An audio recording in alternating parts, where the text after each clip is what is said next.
Die Gedanken sind frei. My thoughts freely flower.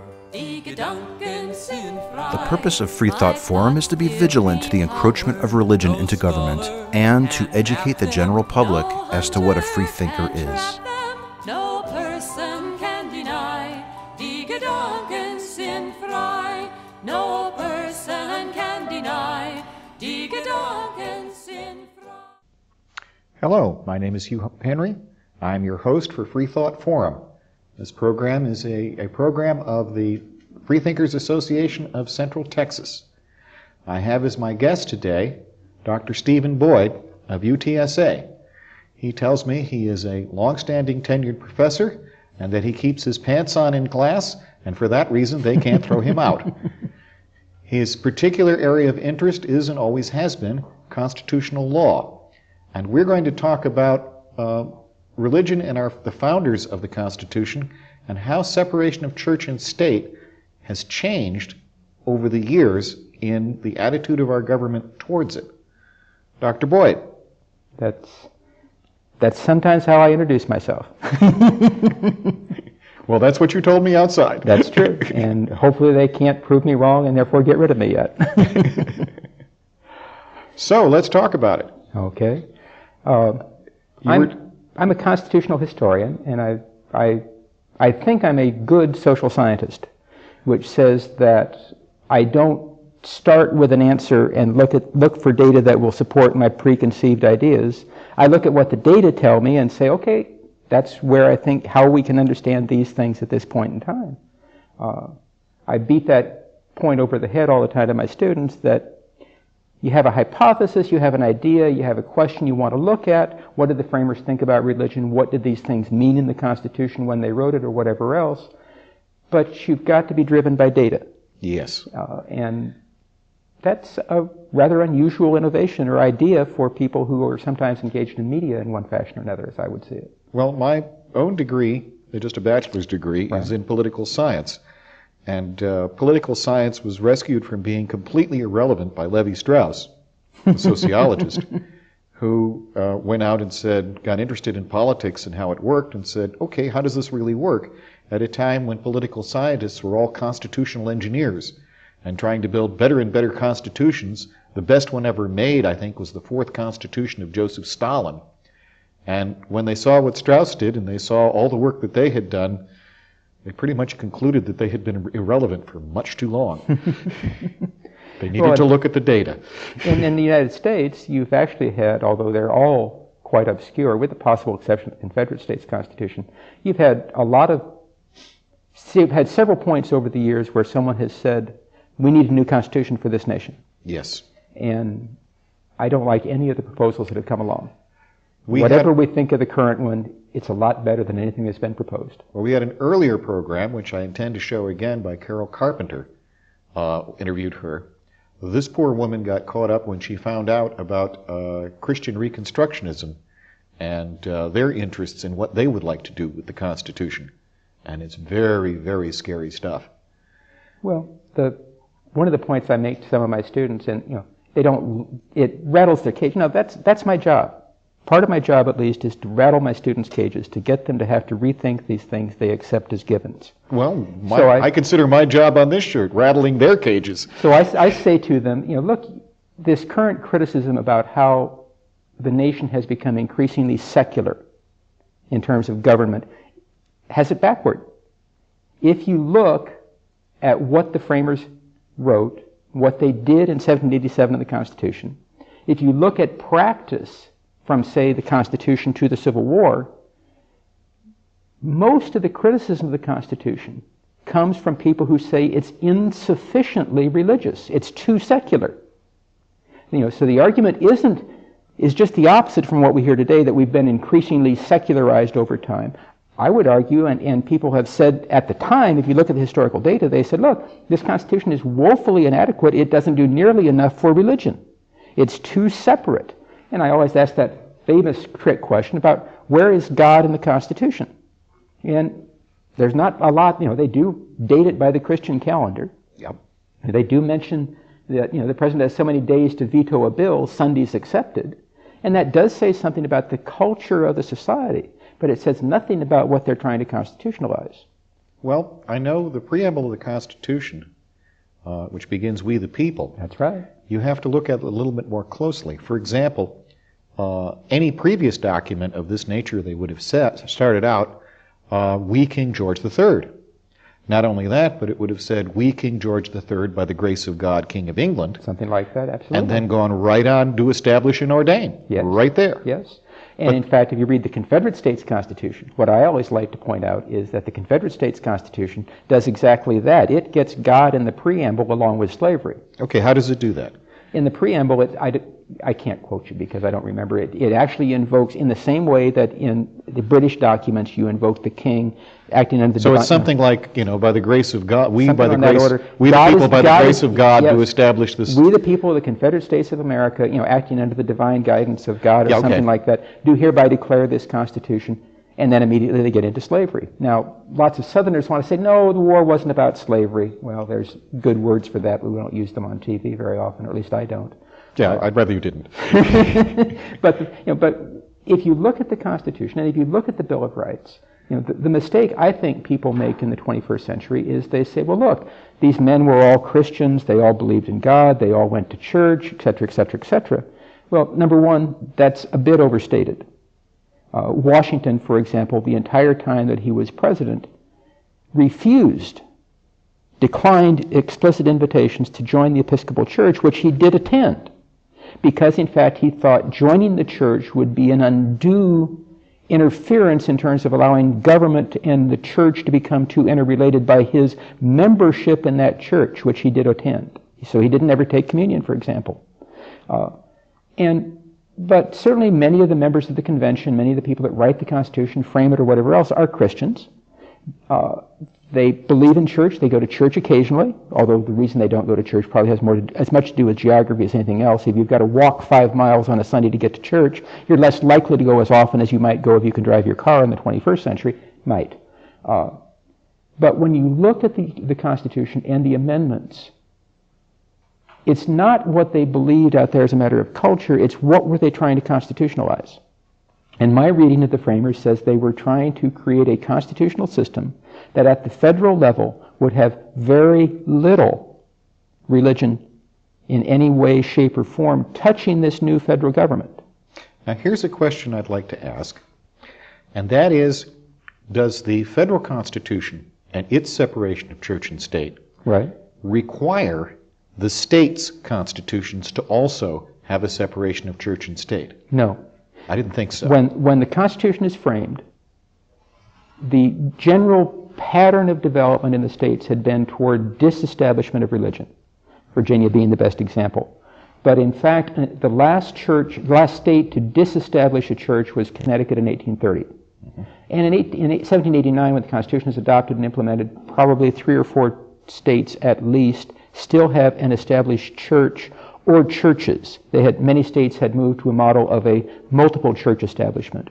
And you can use tax dollars to support religion at the state level when the Constitution is written, and that's exactly what happened, although, again, I would argue the direction was toward disestablishment. Now, would that mean that today, if a state wished to establish a church, it could do so? No, because starting in the 1920s, the Supreme Court has nationalized parts of the first 8 amendments, saying these provisions now apply to the states. So as if they were in the state's constitution, even if they're not. Right. Okay. So and the First Amendment has been nationalized completely. All guarantees of the First Amendment have been held to limit state action as well. And every Supreme Court since 1925 has upheld that direction of nationalization. All of the First Amendment has been nationalized, and the criminal justice amendments have been nationalized. Now, another thing not many people know is the Supreme Court's power to do that sort of thing is not established in the Constitution. Well, it's John Marshall. Well, John Marshall certainly says in Marbury versus Madison in 1803, we have the power to review federal statute. Yeah. Although what we're describing is judicial review of state policy, and certainly the Supremacy Clause makes clear that the federal government and the Constitution are superior to the states, and so that for the federal courts to use judicial review to declare certain state policies to be unconstitutional is, I don't know of any rational actor out there, at least in the academy, who would argue that you don't have judicial review of state policy. Right. That's explicit in the Constitution. But all that was established through judicial decisions. It's not necessarily... I would disagree. I would argue that judicial review of state policy is explicit in the very notion of the Supremacy Clause that says the Constitution is supreme. And in fact, nobody that I'm aware of on either the left or the right would deny the right of the federal government to review state laws, state policies, and say those things that are contrary to federal policy, federal constitutional mandate are prohibited. But indeed, it wasn't until the 20th century that provision was indeed explicitly imposed in terms of the states. We did fight a war over this thing. And as I always tell my students, since I've only been a temporary resident in Texas now for 28 years, we did win that war. and they sometimes laugh, and occasionally I have pretty much an unreconstructed Southerner, and of course they all want to deny that the war had anything to do with slavery, which I would reject out of hand. So I had a good time. Let's get back on our topic of how separation of church and state changed from what the founders behaved, how they behaved with it, and how generations moving forward started to change their behavior. Okay. The basic point would be that at 1789, to the extent that religion was an important governmental responsibility, it was a governmental responsibility that could only be carried out by the states. That's what the Federalists say. That's what the framers of the Constitution say. James Wilson, a major architect of the Constitution, later an Associate Justice of the Supreme Court, says this federal government has no power, no authority, no reach into religion, nor should religion reach into our affairs in any significant way. That data is real clear. It's widely available. The primary documents have been reprinted and are readily available. So you can be a good social scientist. You don't have to trust any of your speakers. You can go look at the data, and I always say you should. But are you implying from that they had moved that into the states as their responsibility? It was a pre-existing state responsibility, which states were getting out of the business of doing that. And they were getting out of that business at the time the Constitution was being written. Yes. Now, as that process continues, and as the federal government begins to acquire some significant power as its authority extends, you see religious groups seek to influence and shape federal governmental policy in ways that will promote and preserve religious interests. The best example of this, probably in many respects the earliest significant example, comes in the battle over the post office. From 1790 into the 1820s, the rule of the post office was that when the stage came from, say, Providence into Hartford, the postmaster was required, regardless of what day the stage arrived, to receive the mail and open the post office for people to come down and pick up their mail. Now, what was happening, we deduce from what the argument, Sunday morning, if the stage pulls into Pittsburgh from Philadelphia with the mail on it, the postmaster has to get up out of the pew and go down and receive the mail. And we think that an awful lot of menfolk in the pews at that point say, "Oh, I've got to go get the mail," so they leave church to go get the mail. And I certainly can relate to that notion from remembering my grandfather always picking up the mail downtown, and then going over for a belt or two while he was down there and those sorts of things. So the ministers of the Presbyterian Church of Western Pennsylvania start the campaign to stop the Sunday delivery of the mails on the grounds that government was interfering with and governmental policies should be promotive of, not destructive of, religious attendance. Wow. And this is clearly documented as an 1820s debate of some sustained magnitude. And it's because, number one, the state governments are losing their power and influence over religion. Because they voluntarily they're drop it. Disestablishing for a variety of reasons. And as that happens, and as the federal government increases its power and authority, then you turn to the federal government and say, we want your power and authority directed to the promotion of religion, not to interfering with it.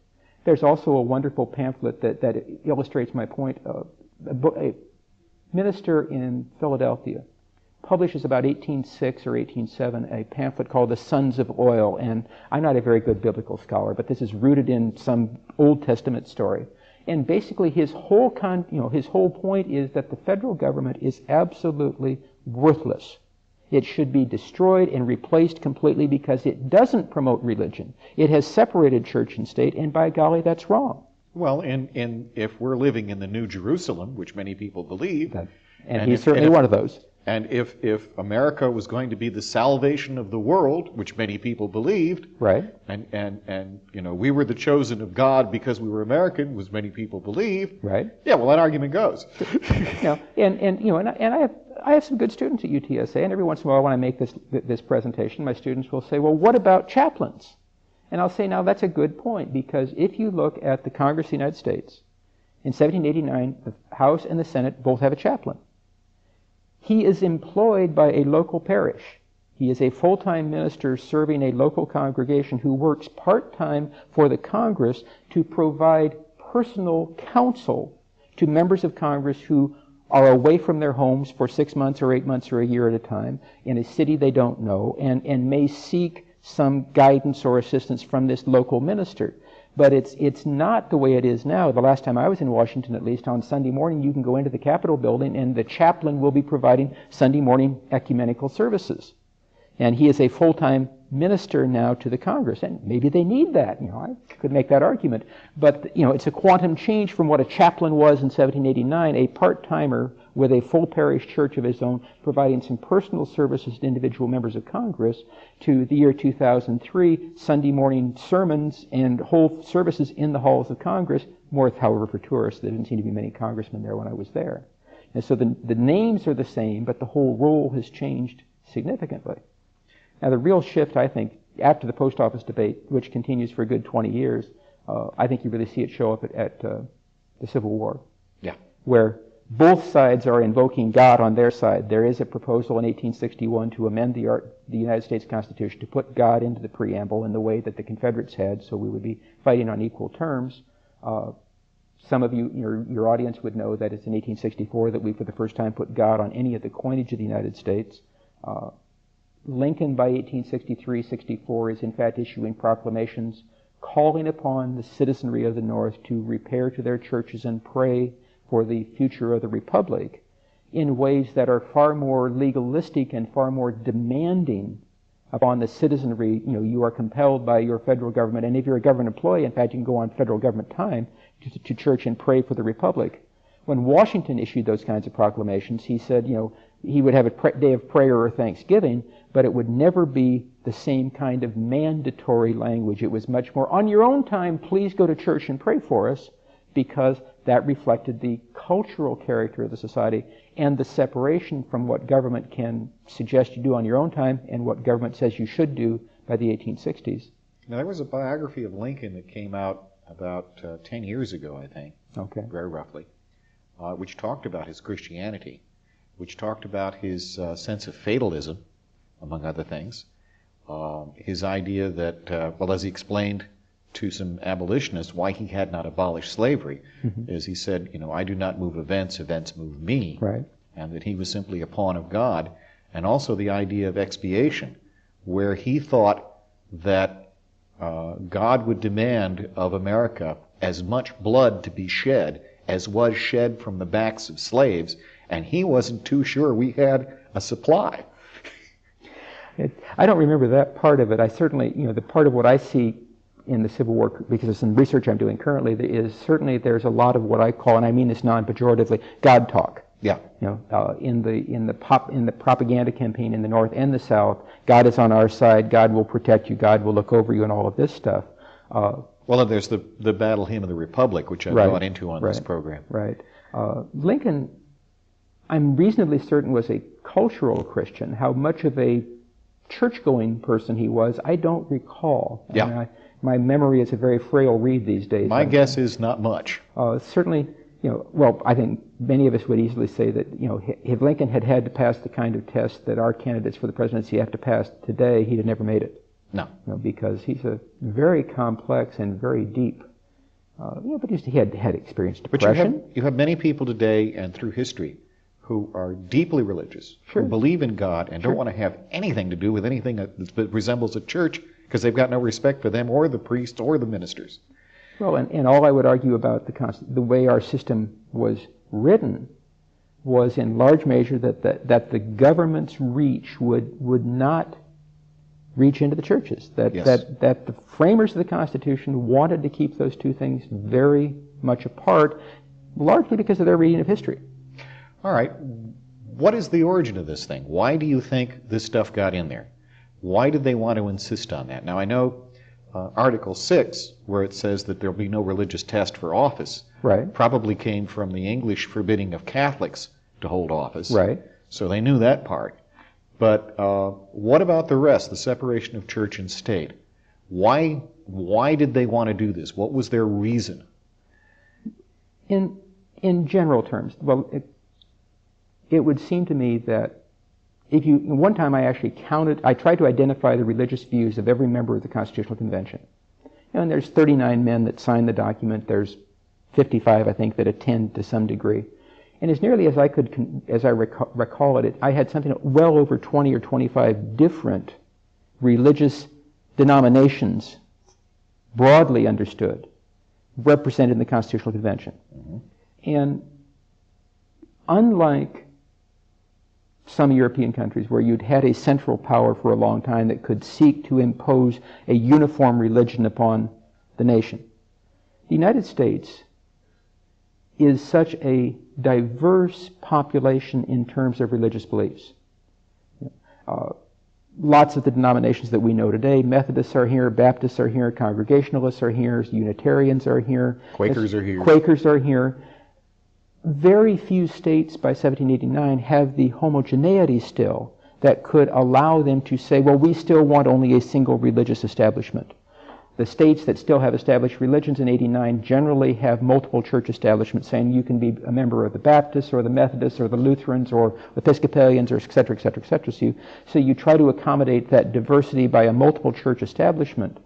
The Federalists said in large measure, there's too many different religions here to be encompassed under any kind of rhetoric or constitutional language in favor of establishing religion. So rather than make a choice, we better leave it alone. You leave it alone.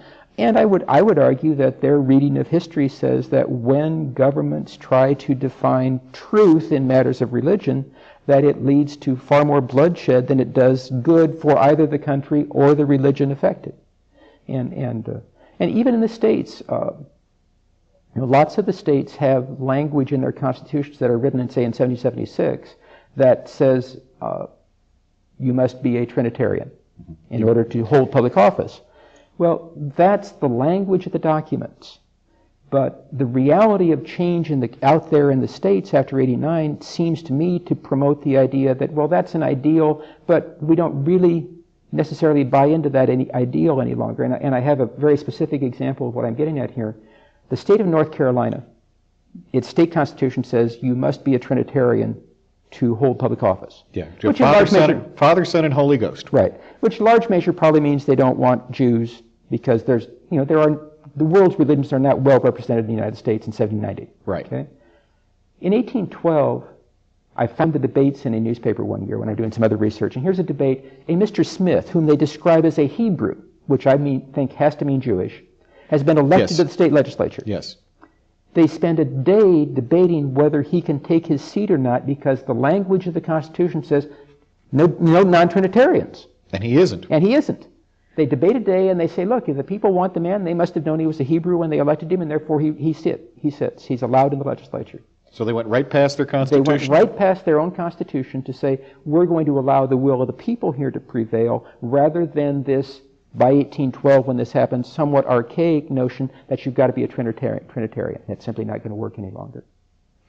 So this is the situation then. There are too many different religions to accommodate. Right.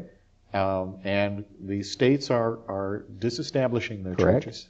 Correct. So the reasoning that was involved then, how does that apply to 2003? Of course, in 2003, you have a greater diversity of religion than we've ever had before, by many measures at least. You also, what I think is going on in large measure, though, is that the power of the federal government and the funds of the federal government have become enormous. Yes. And I'm not a Republican, cut taxes and promote, I don't think that's how you promote it, but if you've got this huge amount of governmental power and governmental money, and if you can attach that money to promoting your definition of religious truth, then you say, we're going to hell in a handbasket. We're becoming more and more secular. We're not that good old golden age that we were back then, although that's mythic in large measure as I read it. So it is, in fact, it's the increasing diversity of religion. We're far more diverse than we ever were before, and therefore the diminishing of the power of individual denominations that they're turning to the federal government, I think, to save and promote their own particular definition of truth in matters of religion. So it's a self-interested issue from my point of view. We're running a little tight on time now. I'm sorry about that. No, it's okay. And I don't want you to leave out your story about what happened with Teddy Roosevelt. Oh, well, as I said earlier, in 1864 we put God on the coinage for the first time, and by the 1870s we've gotten God. In God We Trust is on every type of coinage in the United States. Yeah, it doesn't make it onto paper, though. Now, it doesn't make it onto paper until 1957. Right. When Theodore Roosevelt is escalated to the presidency with the assassination of McKinley, he issues an executive order to have God removed from all the coinage on the grounds that's an inappropriate mixing of state and church. A year later, a Republican Congress overrules him and puts it all back on in terms of the coinage. So you get God back on all the coinage a year later. But TR simply thought that we don't want government in the business of promoting religion by putting this, what has become relatively innocuous phrase in my judgment, in God We Trust. I always see that as in God We Trust, all others pay cash. Yeah, I worked for the National Security Agency. It was in God We Trust, all others we monitor. Yes, same thing. And that was only till the funding improved. Roosevelt issued some very nasty statements about Ingersoll. Oh, sure. Thought he was a liar and a bastard and several other awful things. So he was by no means a friend of atheists, and yet he said we have to get this off our coinage. Absolutely. He's perfectly willing to. I suspect that he was, given his upbringing, he's probably Episcopalian. Yeah, he's an aristocrat. An aristocrat. He's perfectly willing to believe in a Christian culture. Oh, yes. Because he lives in that. Yes, and But he, in fact, doesn't think government should be involved in that. But now, I've lived in Texas a long time, and one of the things I've never understood is, in Texas, you hear a lot of people talking about how government, G-U-B-M-E-N-T, always does it badly. For the life of me, then, why do you want to have government putting religion into the schools if government inherently does it badly? I always ask my students that, and they always think I'm a rabble-rouser. That's an excellent question. I've eaten government-sponsored meals in the military, and I can't understand why Christians would want a government-sponsored religion or anything like it, or government-sponsored prayer. They'd have to do a lousy job of it. So this is Hugh Henry for Freethought Forum. Thank you, Dr. Boyd. Glad to do it. And glad you could watch us. I think as I please, and this gives me pleasure. My conscience decrees, this right I must treasure. My thoughts will not cater To duke or dictator, no person can deny. Die Gedanken sind frei, no person can deny. Die Gedanken sind frei.